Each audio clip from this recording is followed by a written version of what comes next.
Welcome to the Flourish with Dr. B podcast. Our mission is inspiring people to flourish in mind, body, and spirit. And today I'm really excited because, as an installment of our May She Flourish month, our month that we honor mothers and all women who nourish and nurture people, I have a really special guest, throwing it way back to the late 90s. um, my friend and colleague and fellow classmate from Albany Medical College, she is just a wealth of knowledge. Um, like I said, we kind of grew up in medicine together and just have been really trying to keep touch base in our busy lives. She lives in Florida. I'm in New York. She's a boy mom just like me with two sons. And I just had to have her on because if you after this, you're going to want to follow her on Instagram because she has such great content and presents it in a way that's so understandable for everybody. So, without further ado, I'm going to introduce my friend, Dr. Tatiana Pestana, or I call her Tati or Dr. Tati all the time. And I'm just going to have her, Tati, tell us a little bit about you, your practice, where you are. I know you're down in Florida with your husband, who's so wonderful. We got to meet up during our reunion last April. Not this past April, but the April before, right? Like, gosh, it's been Can you believe it's it's been a year? yeah, it's been crazy. So yeah, tell us a little bit about your practice and what you're doing and the name of your Instagram account. Of course, we'll put that in the show notes so people can follow you. But I'm just so happy to have you on today. Thanks, Belinda. Thanks so much for having me on. I feel really honored that you chose me, so thank you so much. So yeah, I actually just founded my practice, which is called Pestana Comprehensive Wellness. Yeah, I just started in January, and before that, I was practicing internal medicine and pediatrics for the past almost 22 years, just conventional medicine. And over the course of that time, I did something called a culinary medicine certification. So I was able to teach about nutrition and kind of help people to make the changes that they needed to make in their diet through my visits. And then I also got certified in functional medicine, and doing those two things basically made me realize that the conventional medicine visit just does not allow for the time that we need to be able to teach people how to stay healthy. And many of my patients express a lot of interest in taking as few medications as possible, and how can I do that? And so those two certifications helped me to be able to teach that to them, how they can do that. But the conventional model really did not lend to that. So that's why I founded this practice. I love it. I absolutely love it. I think it's something that we need to teach in medical schools, like supplementary information, especially on diet and food. And I used a lot of it myself to just get through a lot of things in my life. I know I'm joking. I was joking with Dr. Tati because I said that we had our preliminary chat, and I wish we recorded it because it's everything that we wanted to talk about on this thing. But yes, I've had my own share, whether it's endometriosis or migraines, and I really tried to use, um, like functional medicine and holistic approaches, just not just medicine, like not just medication. So, They're so two yeah, sides to the same coin. I mean, you can't do one without the other, just like weight loss. You can't just exercise or just do diet. You have to do right. both. So Yeah. yeah, for sure. So that comes to our discussion on perimenopause and menopause. We were saying how when our mothers grew up, like my mom would just be like, "Don't come near me, it's too hot. I feel like an oven just opened." Or I was telling Dr. Tati that my mom used to hate listening to music in the car. She'd be like, "It's too loud, turn it off."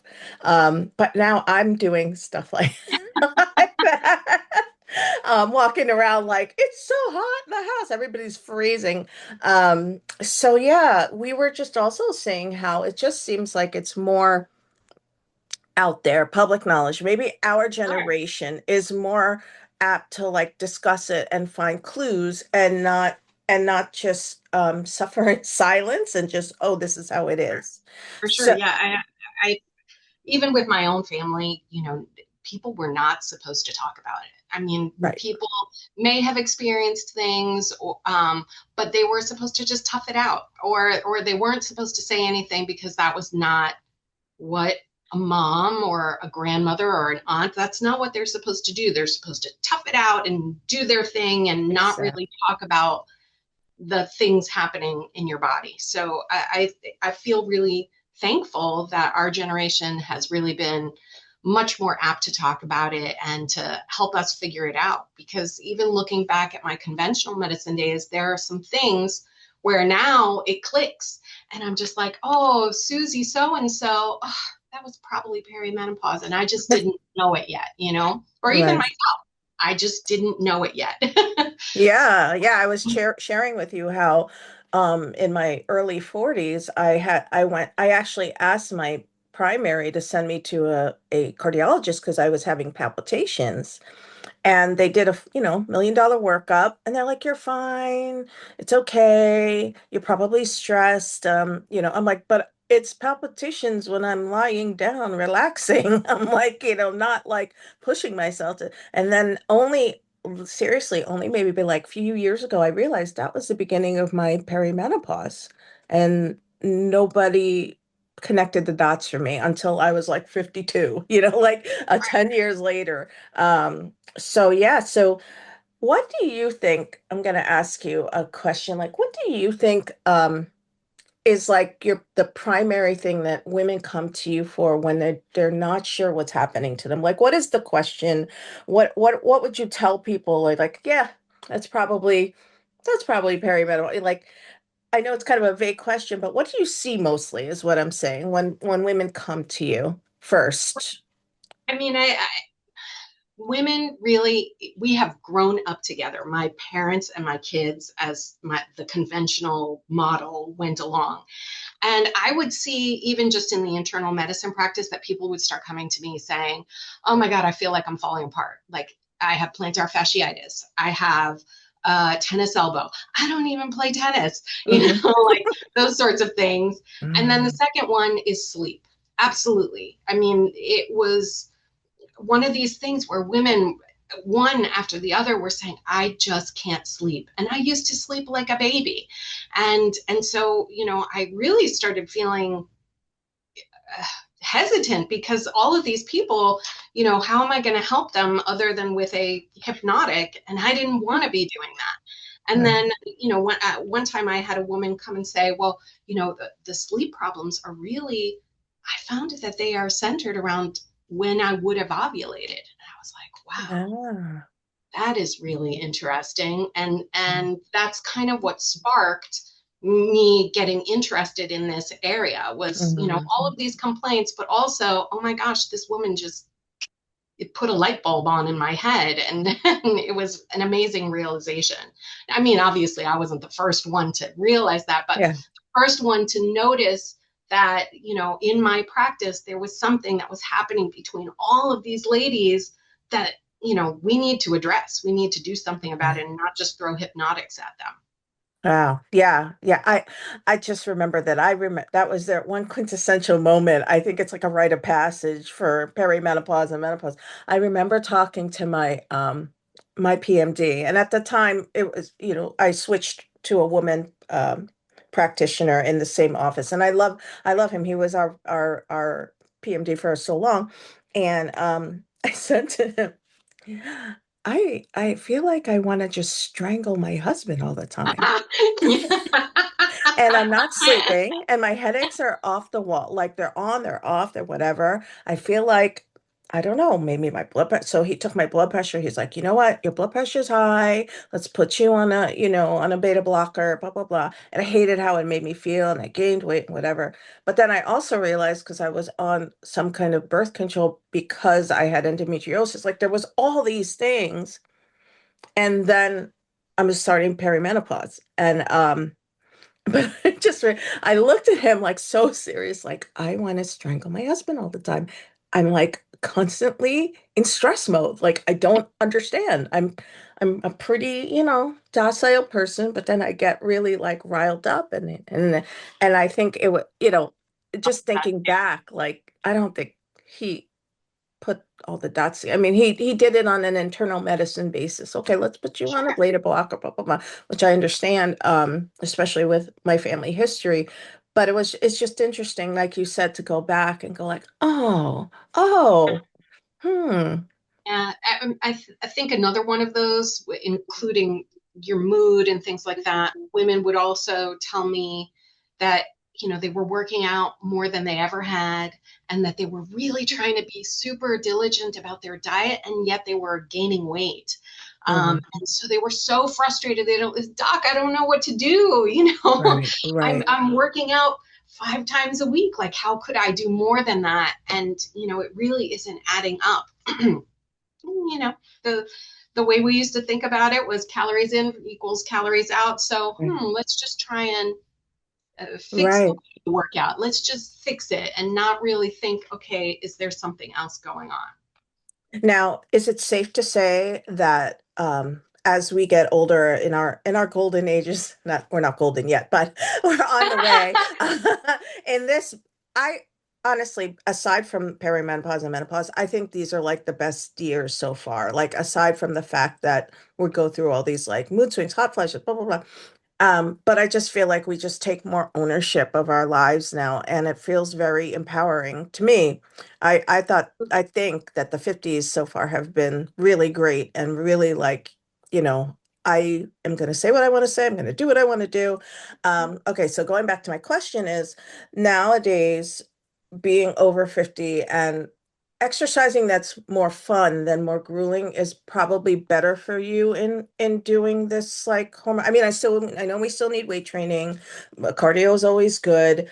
But like pushing yourself to do the cardio, I mean the workout and the running and everything early in the morning that made us lose weight when we were 20 may not necessarily do the same thing now. Is that safe to say?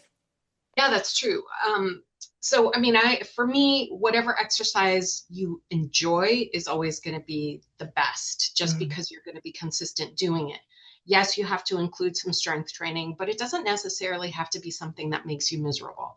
And, I always say if it makes you miserable, then, it's really probably not doing as much as you think it's doing. right. The problem is that really calories in and calories out is not the true equation. When we get to perimenopause, estrogen is one of the things that helps to regulate sugar. And it is also one of the things that helps to regulate our visceral fat. So when our estrogen drops, we have this decrease in insulin sensitivity, and it also increases visceral fat accumulation. So you have those two things, and then you pair it with the fact that as we get older, we require less calories. And as we get older, we lose muscle mass. And it's like this double whammy. You basically cannot overcome it just through doing the same kind of cardio that you always did. You do have to switch it up, and you do have to work on that muscle mass.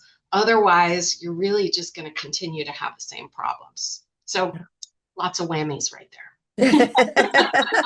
But I love the way you describe that because there's so many of my friends that are like hitting the gym before work and they're like, I don't want to say use the word killing themselves, but they're really like frustrated and like, what is wrong with me? I feel like I'm even gaining weight even after. So that's really important distinction. Especially for anybody that's listening, like, it really is like my doctor said that it was like your body's fighting itself. It's like a battle of your It body really is. within yourself, between your hormones and your loss of metabolism or decrease of metabolism and this and that. And then you don't want to push yourself because then you might hurt yourself because your joints and your bones aren't like wow. Yeah, I mean it's a lot. Yeah. But I certainly, there's a lot of debate about cortisol. But when you're doing these really really intense workouts, or you're really really um, depriving yourself of sleep in order to be able to go and hit the gym, cortisol is is a factor in it. And Yeah. surprise, surprise, estrogen and progesterone play a part in our cortisol Right. balance. So when we don't have those things, our cortisol makes more of a difference. And so you don't I see. necessarily, again, want to make yourself super miserable getting up at, 3 in the morning and like doing Right. this workout that is super, super stressful to the body. Right. Right. Well, that's good to know because I don't like doing that. I'm all about, chair Pilates and light weights. Like, my 10 pounders are as high as I go. Like, but and the Tai Chi walking, like all this stuff on online. Like if you're, 40, you need to do Tai Chi walking. I've tried Right. it. Um, On, although, I mean, I do have to say, like, you kind of do have to challenge yourself. Don't go yes. nuts, but you do have to challenge Right. yourself. Right. You can't Like if you're just stick not with breaking 10 pounds for the rest of your life. You can't. Yeah, I mean, if like you're not breaking a sweat and you're, then it's not Sure, really sure. extra. I mean, it's better than nothing, but it's not Yeah, exercise. It's not the zone two, I guess we it's call it. not what's going to build your muscles, Right, you know. So, right. So yeah, what would you tell somebody who is completely like at a loss? Physician, GYN, anybody that she's going to, she just doesn't feel like she's being heard. Like what kind of are there services online that you would point them to? I mean, I wish that we could just send them all to you. I mean, you like, yeah. Um, right. but I know you can only accept people in Florida, correct? Yeah, that's true. Okay. I only have medical licensing in Florida. Okay. So yeah, there are online services. I'm not going to name any, but there are actually two or three online services, and a lot of them are helpful when you feel like if you've gone to your primary doctor and they're not convinced, or let's say you've gone to your gynecologist and they're still really in the mindset of the Women's Health Initiative. Sometimes you don't know who else you can go to. So those online services can be very helpful. One thing that I have found with some of my patients is that my patients, I like to talk and I like to educate and I like to, have conversations and answer questions. And that's just one thing that you don't really get with the online services. Like, yes, you will get your prescriptions if that's what you need and you don't need anything else. But the education isn't going to be there. The oversight isn't going to be there. It just kind of depends on what you're looking for and which service you tend to choose. The other thing would be looking for someone who is certified from the Menopause Society. So there's the Menopause Society. It used to be called NAMS. These Mhm. this society, if you look it up online, you can find gynecologists who are specialists in menopause. So that might be able to help you find something locally where someone is a little bit more in tune with what you are feeling and what you think is going on. Okay. So, but are there, do you know if people like you or like internists that may also specialize in that as well in menopause? Absolutely. Yeah. Absolutely. So, it really just depends on who your doctor is. Right. And so, me as an internist, I am part of the Menopause Society. Mhm. So, you don't have to be an OBGYN, you just have to have an interest and an education in Mhm. menopause and the symptoms and the treatment. Um, yeah, you just have to get a feel. And Yeah. unfortunately, that's what a lot of women have a hard time with because they don't want to be going to every single doctor in the world to figure out who's going to be willing to treat their menopause. But, Right. unfortunately, if you haven't found that connection yet, Yeah. you need to do some legwork, Yeah. unfortunately. Yeah.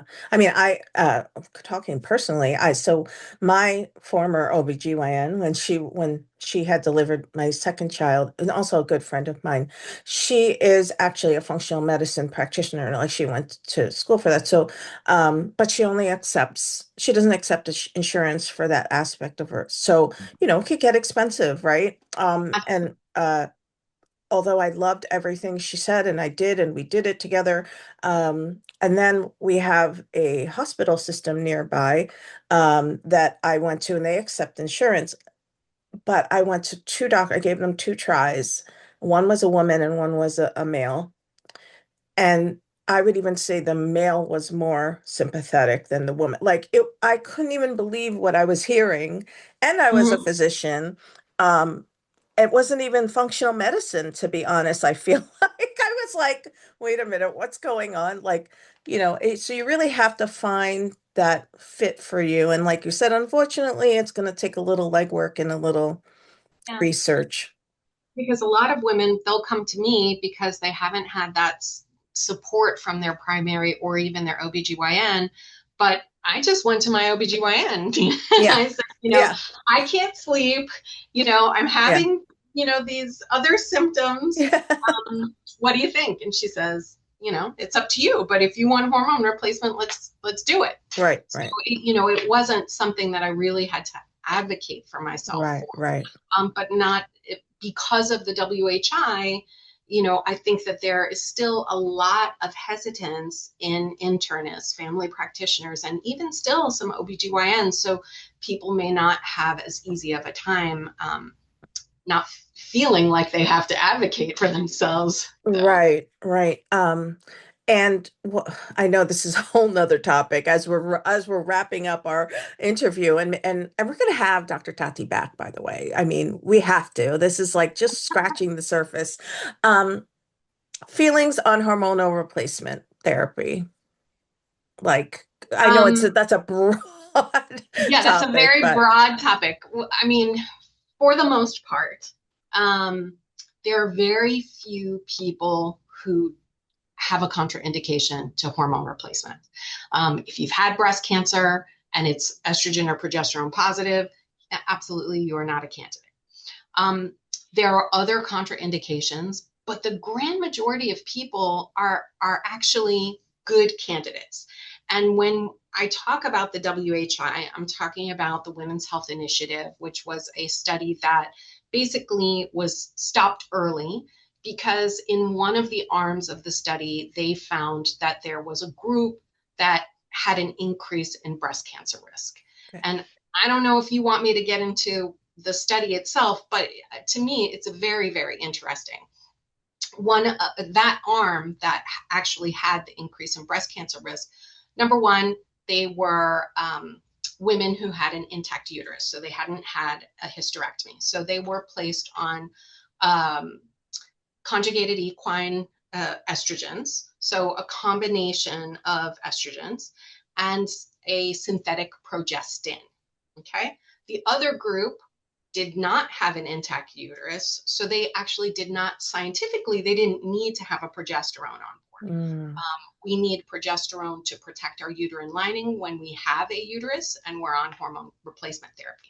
So the second arm, they were actually put on estrogen only. And in that second arm, they actually found a neutral or even decreased risk of breast cancer. mm, So in that sense, when they stopped that study, they were really kind of not really interpreting it correctly. I mean, what our understanding now is that it is the synthetic progestin that actually increases the risk. The mm, other thing is that that study also placed people on estrogen much more than 10 years after they had gone through menopause. So their increase in cardiovascular risk, their increase in clot risk, all of those things were exaggerated because of the amount of time that had gone by between their mm. menopause and I starting see. hormonal therapy. Hmm. The last thing is that we don't use the same types of hormones as we did back in the late 90s. Hmm. Now we're using transdermal estrogen. Transdermal estrogen is, you're getting it through a patch, you're getting it through a gel or a cream. And when you give estrogen in that form, it bypasses your liver metabolism of the estrogen. Mm, And liver metabolism of the estrogen is what actually increases clotting risk. Um, mm, so when we put it on the skin, we don't actually increase risk. And when we give estrogen and bioidentical progesterone, Mhm. close to the time when a person goes into menopause, it actually improves cardiovascular risk as opposed to, increasing cardiovascular risk. Oh, So, so yeah. all of those things make me feel much, much better about it. Um, Right. and even on a personal note, I have a very, very strong family history of breast cancer. Um, multiple aunts, multiple cousins, my mom. And for a long, long time, I was actually really scared, even though I knew what, Hmm. Hmm. what we know now. And and at this point, I'm on HRT and I'm not scared, because now I feel like I understand the science better and I don't have to have that fear because I know that the fear was based on something that doesn't even apply to me. Right. So yeah, so somebody like me who has cardiovascular risk and neurovascular risk actually as well, is it's okay. Is it still okay? Well, I mean, Okay. for people who I have that are higher risk, we do extra testing ahead of Okay. time. And Hmm. that helps, both she and I feel a little bit better. We'll do a calcium score, maybe we'll do a CT angiogram. We will do something that conventional medicine doesn't like very much, but I do something called the Dutch test, which actually measures how a person metabolizes estrogen. Um, there are some estrogen metabolites that are more toxic than others. So if I have a person who I know is a more toxic metabolite creator, then we have that talk. And so it's really more so shared decision making and how much risk tolerance the patient has, as opposed to no, absolutely not, you cannot.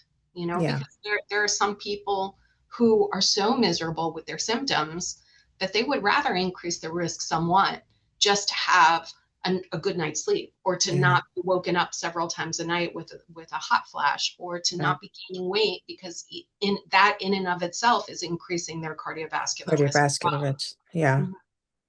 Wow, I think we have to have another talk on that all on its own because I'm like, I want to delve more into that. That was like, that really like just like washed the windshield for me for a moment, like because there's so much information out there, contradictory, controversially. So yeah. So okay, I want to have Tati here, Dr. Tati here all day. But she has to see patients. You see her in her office. I want to talk about real quickly before we close. You have something going on, webinar on the Yes, 19th? yes, I Okay. do.